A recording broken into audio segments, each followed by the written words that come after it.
사실 설교 말씀이 이 찬양 속에 다 있는 것입니다.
성도에 커밍아웃에 좀 놀라실 분도 계실 건데, 커밍아웃 처음 들어보신가요? 예, 제가 찾아봤습니다. 좁은 의미로 커밍아웃은 사회 전체에 자신의 정체성을 공개하는 것만을 가리키지만, 보다 일반적으로 가족이나 친구나 직장 동료 등의 주위 사람들 중 일부에게 자신의 정체성을 밝힌 것을 말한다 고 나와 있습니다. 넓은 의미로는 성소수자 집단 내에서 자신의 정체성을 밝히는 것도 포함한다고 말합니다.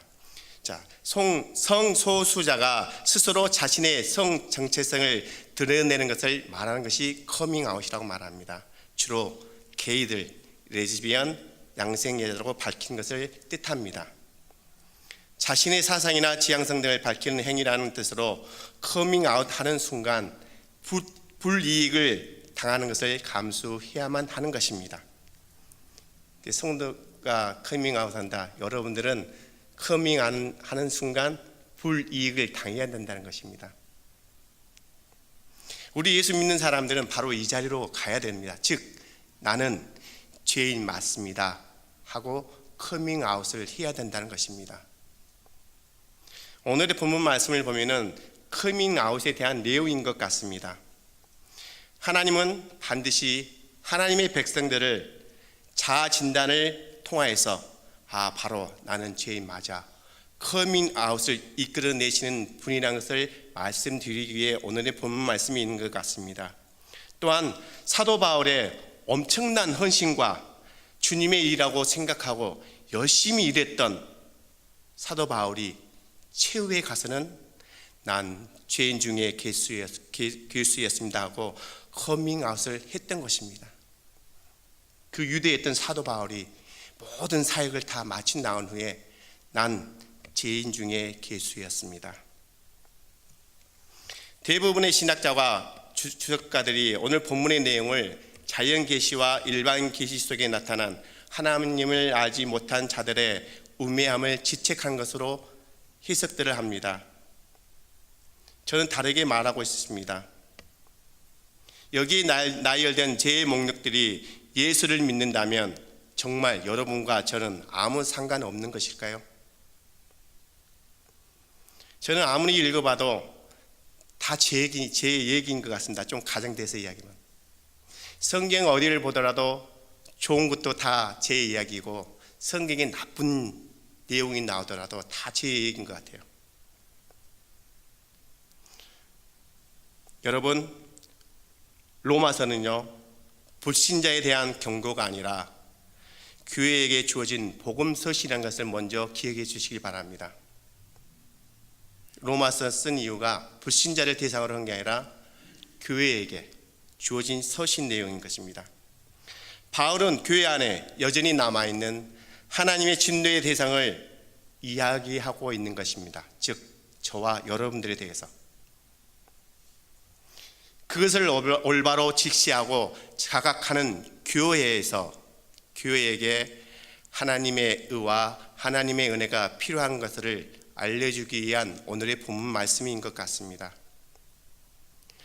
하나님께서 준비하신 그 하나님의 의, 하나님의 은혜가 어떠한 방법으로 믿음만을 붙들고 살아가도록 만들어낸지 설명하고 있는 것 같습니다. 좀 어려울 수 있죠. 제 설교들은 좀 어렵다고 하더라고요. 따라서 오늘 본문 말씀을 읽으면서 내 안에 있는 죄를 발견해야지, 그리고 인정해야 되지. 오늘의 말씀을 보고 다른 사람들 보고 정죄를 한다거나 심지어 치근하게 여기는데 오늘의 본문 말씀을 쓰면 안 되는 것입니다. 사실 솔직히 저도 모르게 남을 정죄할 때가 너무 많은 것 같아요. 안 해야지 하면서도 정죄할 때 있고. 여러분들은 어떠세요?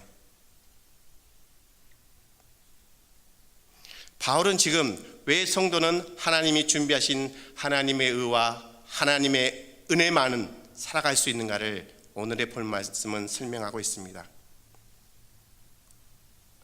가장 먼저 하나님의 의를 오해하여 불의로 진리를 막는 이들의 실상을 묘사하고 있습니다. 바울이 교회에게 이러한 말을 하고 있는 것은 너희들, 우리들, 아니 내 자신 교회라는 나 자신 안에 그러한 성향이 분명히 있다는 것입니다. 인정하셔야 돼요. 커밍아웃을 하셔야 되는 것입니다. 그래야만 우리는 하나님의 의가 필요하고 하나님의 은혜가 필요한다는 것을 알 수가 있는 것입니다. 하나님의 의는 나의 죄성에 메스를 대서 나의 죄를, 내 죄에 대한 껍질을 벗겨내 버리십니다. 그래서 오늘 로마서 1장 19절에 보면은 이는 하나님을 알만한 것이 저희 속에 보임이라 하나님께서 이를 저에게 보이셨느니라고 말씀합니다. 중요합니다. 하나님은 하나님을 알만한 것을 누구에게만 보이신다고요? 하나님이 택한 백성들에게만 보이신다고 말씀하십니다. 불신자들에게는 감춰버리십니다. 그래서 누가복음 8장 10절에 이렇게 나오고 있습니다. 가라사대 하나님의 나라의 비밀을 아는 것이 너희에게는 허락되었으나 다른 사람에게는 비유로 하나니 이는 저희로 보아도 보지 못하고 들어도 깨닫지 못하게 하려 함이니라. 그렇지요? 하나님이 택한 백성들에게만 나타내 주십니다. 또한 이사야서 6장 9절에서 10절 말씀에도 이렇게 나오고 있습니다. 자, 계속할게요. 여호와께서 이르시되 가서 이 백성에게 이르기를 너희가 듣기는 들어도 깨닫지 못할 것이요 보기는 보아도 알지 못하리라 하여.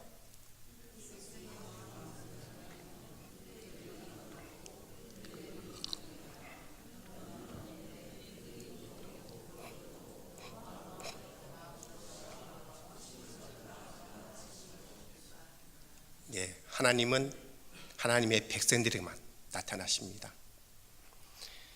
에베소서 2장 10절에 보면 참 유명한 말씀이 있습니다. 우리는 그의 만드신 바라 그리스도 예수 안에서 선한 일을 위하여 지으심을 받은 자니 이 일은 하나님의 전에 예비하사 우리로 그 가운데서 행하게 하려 하심이라고. 여기서 만드신 바라고 번역된 단어가 헬라어로 포이에마라는 말씀입니다. 이 단어는 대명사를 나타내는 건데 포이에마는 즉 교회를 가리킨다고 말할 수가 있습니다. 교회는 예수 안에서 선한 일, 이 선한 일 아가토스, 헬라 말하면 아가토스, 즉 또 예수를 믿는 일, 요한복음 6장 29절에 나오고 있습니다. 예수께서 대답하여 이르시되 하나님께서 보내신 일을 믿는 것이 하나님의 일이라고. 교회는 예수 안에서 선한 일, 즉 예수 믿는 일과 새 창조일, 새 창조일은 빌립보서 1장 6절에도 나오고 있습니다. 너희 안에서 착한 일을 시작하신 이가 그리스도 예수의 날까지 이르신 줄을 우리는 확신하노라. 교회란 예수 안에서 선한 일, 즉 예수를 믿는 일과 새 창조일에 쓰임받기 위하여 지어졌다는 것입니다. 즉 저와 여러분들이 여기에서 행하다고 하는 헬라어는 페티파테오라는 말씀인데 벌써 나왔네. 하나님만을 숭배하고 하나님만을 경배하는 자로 살다는 뜻입니다. 행하기 하라는 말은 페리파테오란 말인데 하나님만을 경배하는 자로 살다. 그래서 교회는 예수 그리스도께서 만드신 바인데 그들의 존재 이유는 그들이 예수 안에서 새 창조일에 쓰임을 받으면서 예수만을 믿는 자로 지어져 가는 길에 예수 그리스도와 새 창조의 현실이 어떤 것인지 드러내는 자로 지어졌다는 것입니다. 그 결과로 예수 안에서 하나님만을 경배하는 자로 완성되어 간다는 것입니다. 성도들은 많은 이들이 예수님을 믿는다고 하면서 저도 마찬가지입니다. 예수님을 믿는다고 하면서 자기만을 위한 하나의 신을 만들고 있지는 않습니까? 언젠가 담임 목사님 그 말씀 하셨던 거예요. 알라딘에 나온 요술 램프, 그러한 신을 만들고 있지는 않습니까? 하나님을. 그게 바로 우상이란 것입니다. 신을 믿긴 믿는데 자기의 욕망으로, 자기의 뜻대로 하나님을 조작한 신을 우상이라고 하는 것입니다. 그러니까 어떤 분은 그럴 거예요. 그러니까 사람들은 다 가짜일 수밖에 없어. 저는 그런 것 같아요. 제가 혹시 말씀을 전할 때도 혹시 잘못 전하지 않을까, 내가 믿는 하나님 혹시 잘못 믿지 않을까 고민을 많이 합니다. 사실 여러분들은 어떠세요? 내가 믿는 하나님 정말 잘 믿고 계신가요? 내가 만들어낸 하나님이 혹시 아닌가요? 이러한 마음들이 우리 안에 있다는 거예요. 분명히 있다는 겁니다. 이러한 것을 커밍아웃 하시라는 겁니다. 숨기지 마시고 내 안에 불순한 것, 이러한 마음들을 커밍아웃 하시라는 거예요. 커밍아웃 하는 순간 여러분들이 분명히 불이익을 당할 거예요.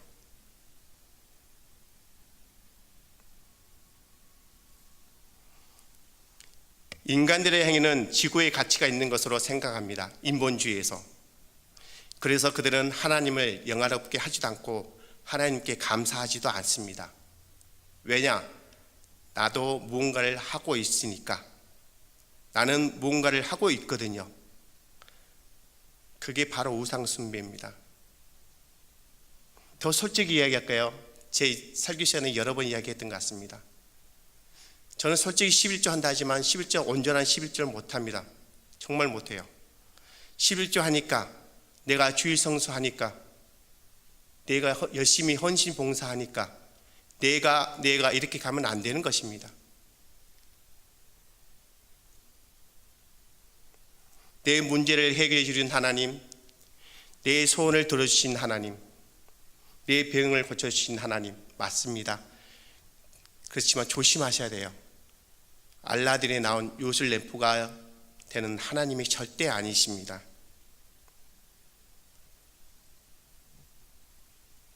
인본주의에서는 언제나 내가 주인공이 되는 것입니다. 여러분들 신앙생활 속에서도 혹시 내가 주인이 되고 있지는 않습니까? 로마서 1장 23절에 이런 말씀이 나오고 있네요. 썩어지지 아니하는 하나님의 영광을 썩어질 사람과 금수와 버러지 형상의 우상으로 바꾸었다고. 여기서 썩어지지 아니하는이라고 번역된 헬라어는, 죄송합니다, 헬라어가 많이 나서 압탈토스란 말인데 변하지 않는, 변질될 수 없는 것이라고 말씀합니다. 변질될 수 없는 것이란 과연 이 세상에 뭐가 있을까요? 없어요. 하나님의 영광이란 것은 무엇을 그렇게 말씀드려요? 오직 예수 그리스도밖에 없습니다. 우리가 찬양드리는 것, 하나님의 영광 받으시겠죠. 헌물하는 것 분명히 하나님의 영광 받으시겠죠. 그러나 더 성경적으로 본다면 하나님께서 영광 받으신 것은 오직 예수 그리스도밖에 없는 것입니다. 예수 그리스도와 그 예수 그리스도를 통하여서 나타난 하나님의 성품과 하나님의 능력과 하나님의 본질, 그것을 말하는 것입니다. 그게 완성된 것이 어디일까요? 그게 바로 십자가인 것입니다. 우리가 지금 사순절 보내고 있는데요, 바로 하나님의 영광이 완성된 것이 바로 십자가의 사건인 것입니다. 하나님의 영광은 하나님 홀로 예수의 십자가를 통하여 시작하셨고 예수의 십자가로 완료하신 언약의 성취의 현실을 말하고 있는 것입니다.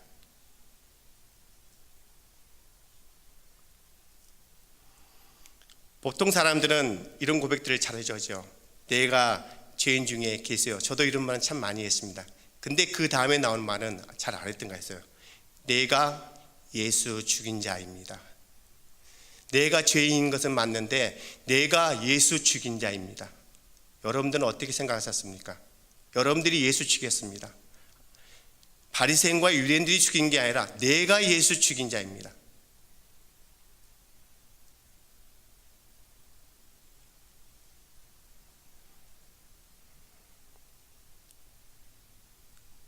하나님의 은은 살았고 운동력이 있어서 성도를 믿음에 이른다고 말씀들 하고 있죠. 내 자신과 인간에게 가 있던 믿음이 오직 하나님에게 돌려져야 하는 것입니다. 내가 아니라 하나님께로.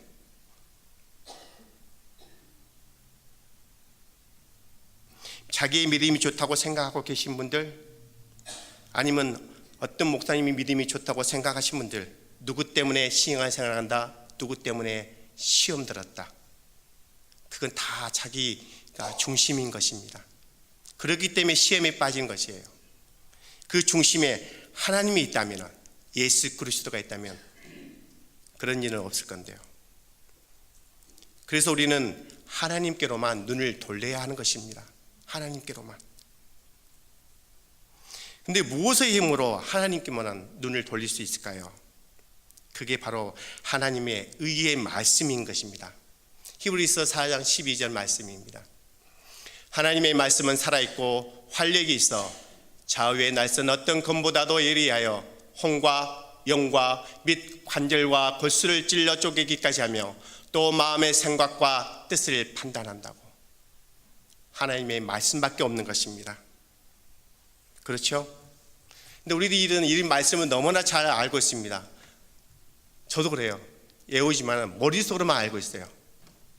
머릿속이 아니라 마음속에.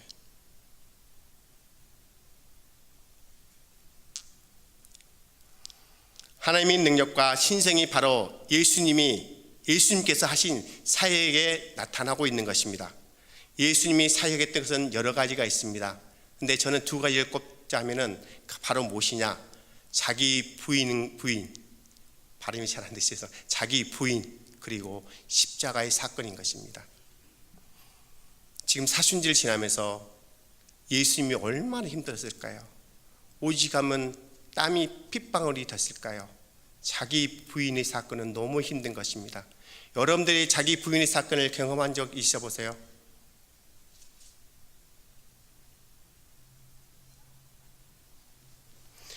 어떤 분들이 그래요. 저랑 대화를 한다든가 설교를 들어본 중에는 그런 것 같아요.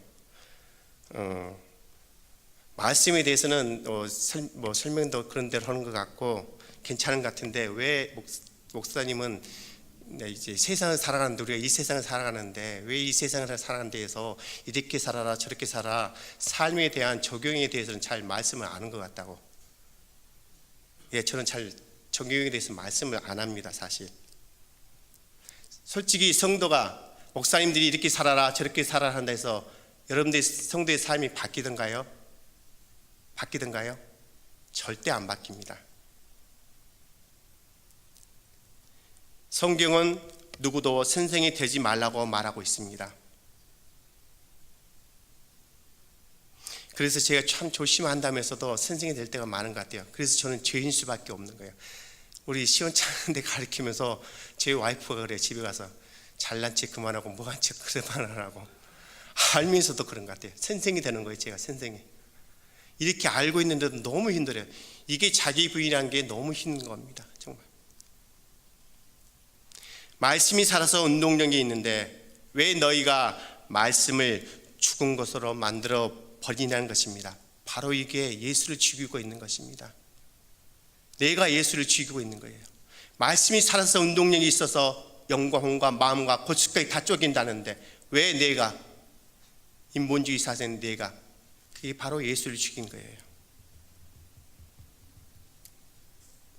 칼빈 선생님이 이렇게 말씀하고 있습니다. 안 나오네. 말씀이 일을 하게 하라고. 말씀이 일을 하게 하라고. 목사는 제가 우리 상가대에서 항상 말씀하시죠. 찬양으로서 우리 목사님 뭐 하듯이 대언자라고 선포하시라고. 선포하면 그 말인 것이에요.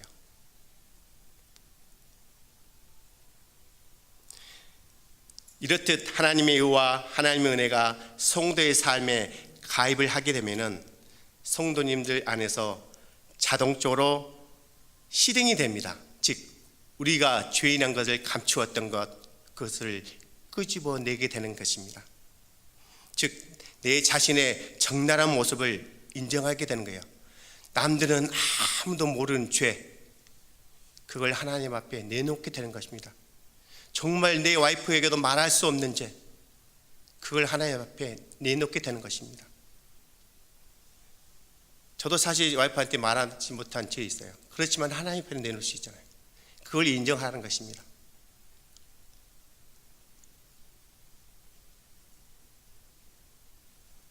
그래서 사도 바울 선생님이 말씀을 합니다. 디모데서 1장 15절 말씀에 믿보다 모든 사람이여 받을 만한 이 말이여 그리스도 예수께서 죄인을 구원하시려고 세상에 임하셨다 하였도다. 죄인 중에 내가 괴수다. 죄인 중에 내가 괴수다.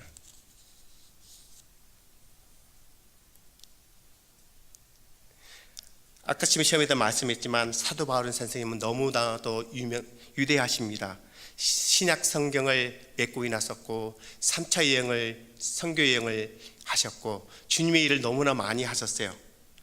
그런데 이러한 것들이 율법이 부정이 되면서 다 쓰레기가 되어버린 겁니다. 쓰레기가 되어버린 거예요. 오해하지 마십시오. 그 뜻이 여러분들에게 뭐 헌신 봉사 하지 말라는 소리는 아닙니다. 사도 바울이 깨달았던 거예요. 자기 안에 구약의 예수님, 신약의 예수님이 내가 했던 일을 내가 했던 게 아니라 예수님이 다 이루어 놓으셨구나. 그걸 깨달은 겁니다. 내가 했다고 생각했던 것이 신약의 예수님, 구약의 예수님이 다 이루어 놓았던 것이었구나. 그러니까 이런 고백이 나온 것입니다. 죄인 중에 내가 괴수였구나. 오늘의 본문 말씀 1장 24절에서 25절 말씀이 나오고 있습니다. 자, 교독하시겠습니다. 그러므로 하나님께서 그들을 마음의 정욕도로 더러움에 내버려 두사 그들의 몸을 서로 욕되게 하게 하셨으니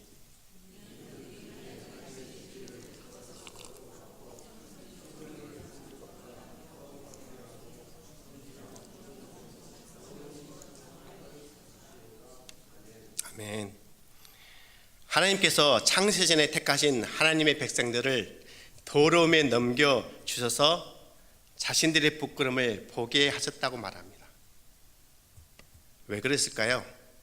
이러한 이야기가 로마서 11장에도 나오고 있습니다. 자, 32절에서 36절 말씀인데요. 한번 교대해 볼까요? 하나님이 모든 사람을 순종하지 아니하는 가운데 가두어 주심은 모든 사람에게 긍휼을 베풀려 하심이로다.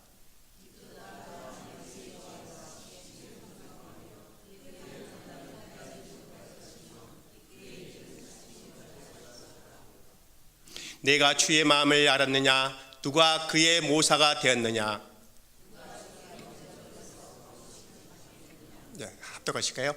이는 만물이 주에게서 나오고 주로 말미암고 주에게로 돌아감이라. 그에게 영광이 세세해 있을지어다. 아멘.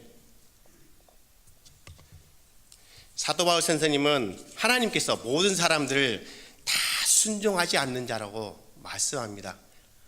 아무리 믿음이 좋은 목사님이든 장로님, 더 나아가서 사도 바울이다 할지라도 다 순종하지 않는 자에 가두셨다고 말씀합니다. 그 이유가 무엇이냐? 하나님께서 긍휼을 베푸기 위함이라고 말씀합니다. 긍휼을 베푸기 위함이라고. 근데 왜 이런 방법을 꼭 썼을까요? 그건 저도 모릅니다. 사실 아무도 모릅니다. 그건 하나님만이 아신 거예요. 그래서 사도 바울 선생님은 이렇게 말합니다. 깊도다 하나님의 지혜와 지식의 풍요함이 우리가 어떻게 그분의 일하심을 판단하겠는가. 그런데 우리는 하나님의 일하심에 대해서 너무나 판단을 많이 하는 것 같아요. 제가 저번에도 말씀드렸죠. 제가 목사이다 보니까 성경을 대해서 해석하다 보면은 제 나름대로, 지금도 모르겠습니다, 제 나름대로 해석할 때가 너무 많아요. 그러면 해석은 제게 해석을 당해져요. 그게 아니라 성경은 나를 해석해야지 내가 성경을 해석하면 안 되는 거예요. 성경이 나를 해석해서 너는 무엇이냐? 죄인이야. 그걸 커밍 아웃해. 그렇게 나아가야 되는 것입니다.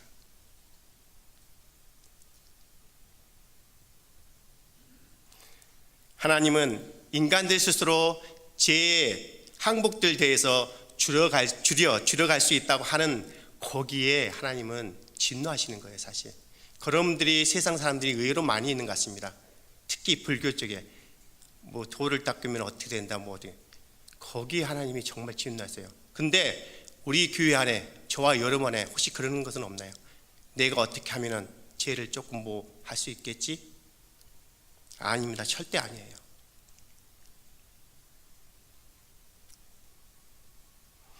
인본주의는 인간의 가능성과 능력을 무시하지 말라고 말합니다. 요즘 인본주의가 너무 팽배해 있는 것 같습니다. 그래, 네가 최고야, 네가 제일 잘났어, 그런 말 많이 듣잖아요. 그렇기 때문에 그들은 절대 하나님을 의존적으로 의지할 수가 없는 자들입니다. 그런데 성경에서 말씀하시기를 피조물은, 우리 같은 피조물들은 하나님을 의존해야만 한다고 말하고 있습니다. 그런데 정말 하나님만을 의존하고 있을까요? 피조물들은 하나님만을 의존해 갖고 살아야 하는데, 죄송해요. 제가 말씀을 이렇게 전하면서 제가 그러지 못한 제 자신을 보니까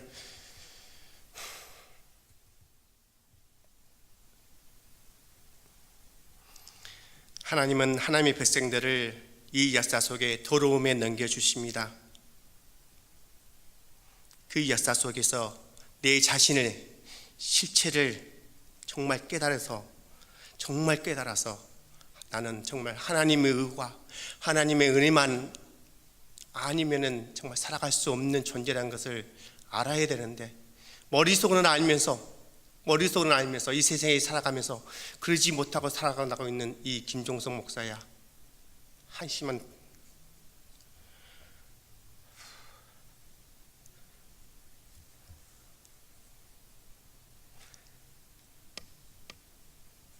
우리는 피조물이라는 것을 착각하고 하나님의 은혜만이 나의 살 길인 거라를 깨달아서 거기에 바로 순종의 몸부림이 나오는 겁니다. 순종의 몸부림이 나오는 거예요. 성도는 그러한 불순종의 삶이 얼마나 부끄러운 삶인지를 철저하게 경험하며 깨닫게 되는 것입니다. 자신의 힘으로, 내 힘으로는 한 발자국도 아무것도 할 수가 없습니다. 그때 하나님의 도우심과 하나님의 긍휼과 은혜를 구하게 되는데, 바로 그 자체가 저는 순종이라고 말씀하고 싶어요. 국어사전적인 순종이 아니라 하나님의 도우심과 하나님의 긍휼과 하나님을 구하게 되는 그 자체를 저는 순종이라고 말씀드리고 싶습니다.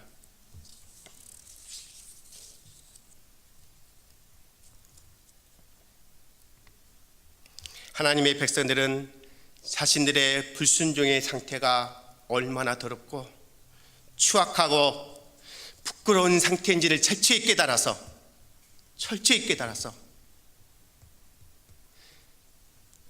그 깨닫는 것이 바로, 여러분들이 누구의 핍박을 받습니까? 누구의 고난을 받습니까? 저는 이걸 고난이라고 말하고 싶어요. 불순종의 상태가 얼마나 더럽고 추악하고 부끄러운 상태인가를 철저히 깨달았을 때, 그게 바로 성도의 고난이고 핍박이라고 저는 말씀드리고 싶어요. 그러한 깨달음의 과정 속에서 하나님만을 더욱 의지하게 되며, 하나님의 의와 하나님의 은혜가 아니면 정말 나는 이 세상에 살아갈 존재 자체조차 없는 거나 깨닫는 것. 이게 바로 신앙생활이라고 저는 생각하고 있습니다. 여러분들은 신앙생활이라고 생각하니까 어떻게 생각하셨습니까? 정말 주일 성수 잘해야지, 뭘 잘해야지 그렇게 생각하셨어요? 물론 맞습니다. 그러나 더 나아가서 저는 내 안에 정말 불순종의 상태가 얼마나 더럽고 추악하고 부끄러운 건가를 깨닫게 되는 것, 깨닫게 되는 것이 바로 저는 신앙생활이라고 말씀드리고 싶고 고난이라고 말씀드리고 싶습니다. 어떤 분들은 그럴 거예요. 내가 뭐 그렇게 큰 죄라고 이렇게 막 호들갑 떨어. 제가 전달 그랬었어요. 참 착하게 사는 분인데 나는 죄인 아니야. 혹시 이 가운데서 그런 분 계신가요? 내가 뭐 그렇게 큰 죄인이라고 김정성 목사가 오늘따라 왜 이렇게 호들갑 떨어?